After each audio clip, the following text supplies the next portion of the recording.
First of all, thank you everybody for taking time on the Saturday morning to learn about this program, especially in these uncertain times. I think it's very important that we stay focused on what our goals are. Eventually this thing will come and go, but hopefully the internship program will outlast this public health crisis. So I want to start by first saying that it's never one person, it is a team. We have a lot of support there, but as you can see that this is sort of the core team that we have. And I think if you do a little bit of kind of stereotyping here, you can tell that we are a very diverse team. It's not, all people from one ethnicity, and I think that has been our strength. Next slide, please. We have a short history in a way, but in a way, I think considering that this is a relatively new program, it's not that short. So it started in 2017 for interns, and as you can see that we have been expanding. The first year was town supervisor, county executive, mayor's office, and governor's office. Sometimes people can be tempted when they look at the offices to think that their intern will have the most meaningful experience if they went to a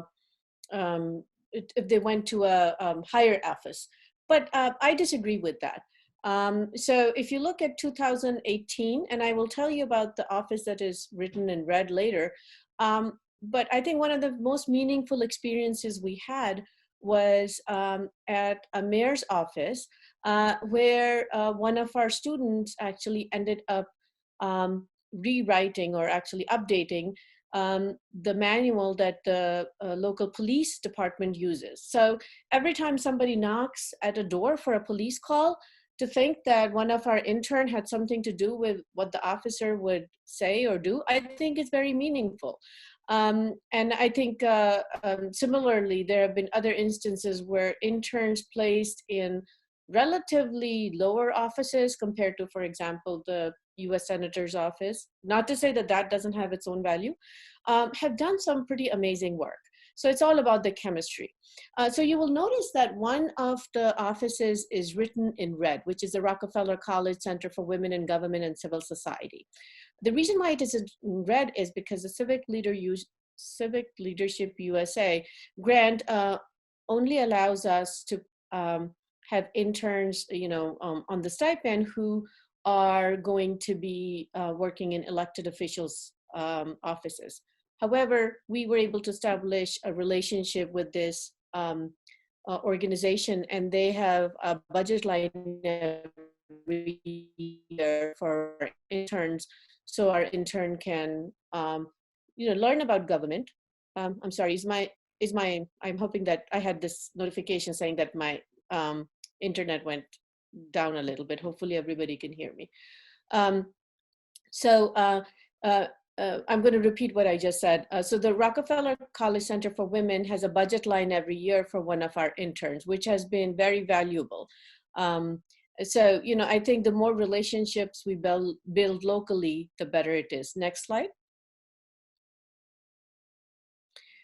So this is kind of, breaking it down to the simple stuff, because, people who are responsible for the execution really need to have some sort of a timeline to see what their year is going to look like. So for us, things start in earnest in November, late November. I'd say December, but really it should be November. That's when, actually even earlier than November, a couple of members will take the lead in putting together and submitting the grant application. They have been working on the grant application a little bit because they had the grant application from last year, but this is when they start working on it in earnest. In November, we meet as an internship team to finalize the application process and tweaks for every year. We have one person who is an IT specialist. He's our webmaster. So he finalizes and opens an updated online application. February, March is when we do most of the outreach. This is when our applications are received. And this is also when we are also, if let's say we're looking at the application and we don't see too many applications from the Korean community, maybe it is time for us to do outreach with the Korean churches to see what's going on. Is our message getting out there? So we try to make it as diverse a group of interns as we can. March, April is when the students are interviewed and we help with essay prep. There's one person on our team, Dr. Kuo.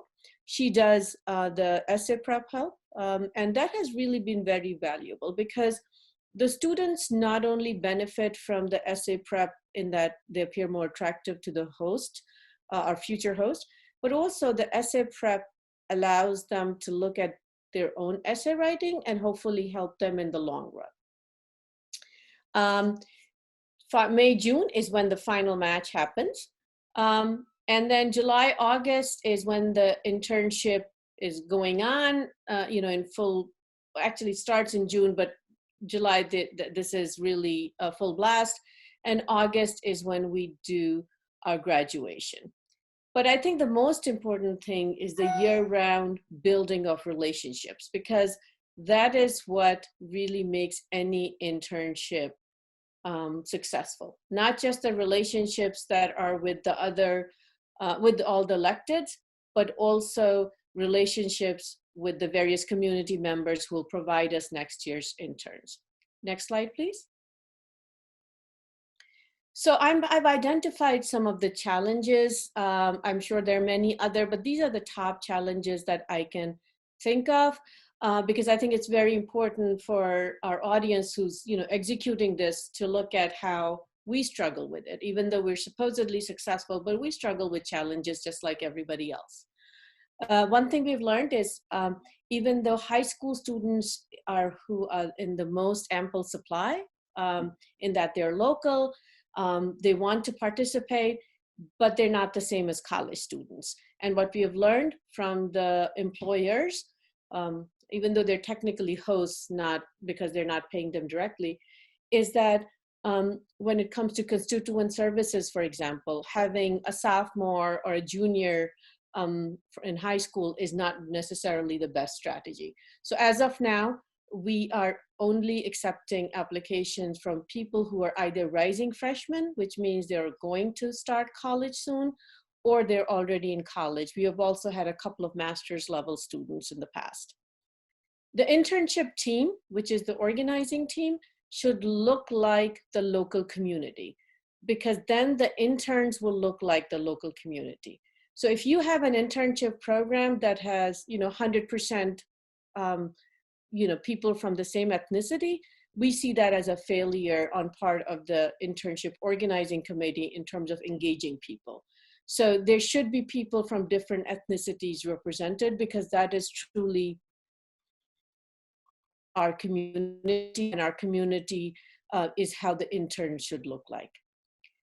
Only an organizing team that has complementary skills can do it. So in our team, there's IT professionals, there are physicians, there's scientists, there are people with different backgrounds, there's college professors, because some of us have skills that other people don't have, but together we create something that is larger than each one of us.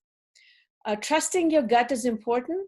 One bad intern can destroy a long-term relationship, and I speak from personal experience. If there's an intern who's slow with returning your emails, who's not quite good in how they check their typos in the beginning communication, maybe that is an intern you should really think hard about placing somewhere. Because not only for that year, but for the future year, the likelihood of getting another intern into that office changes. Interviews are essential. People look great on resume, but when you talk to them is really when you get a sense of who they are. Another challenge that we have not fully overcome yet is we do not do enough post-internship relationship building. So interns who are alumni of our program, I feel that we need to do more with them. I've occasionally gone out and met with them for lunches, but it's not quite the same. I think what we need to do in every area is build a cohort of interns who are going to be our future public service officials. And then having a volunteer-only team is a limitation. So for something like, the alumni relationship building, having somebody who's doing that around the year means that they're not dependent on volunteers and how busy the volunteers are. Next slide, please. And so I wanted to end on, a positive note because, I mentioned the challenges, but there's some rewards too sometimes. So this is just a screenshot from a LinkedIn contact of mine. She was an intern who we had placed in the Albany mayor's office. And because she's my LinkedIn friend, I just saw, or LinkedIn contact, I just saw that on her as her LinkedIn profile. So she was a master's level student. We placed her in the budget office, and lo and behold, she is working for Albany mayor, at least at the time that I took the screenshot. And if you look at her background, she has the picture from her graduation that we had organized as her LinkedIn profile picture, behind her LinkedIn profile picture. So what you may also not know is that the picture that you see in the circle, which is her personal picture, one of our internship team members actually took that picture for her, because one of the things we did for all of our interns is we took professional photos of them when we were doing their orientation so they can use it for future. So I think that is it for me. I hope I stayed within my time limit. Thank you, everybody.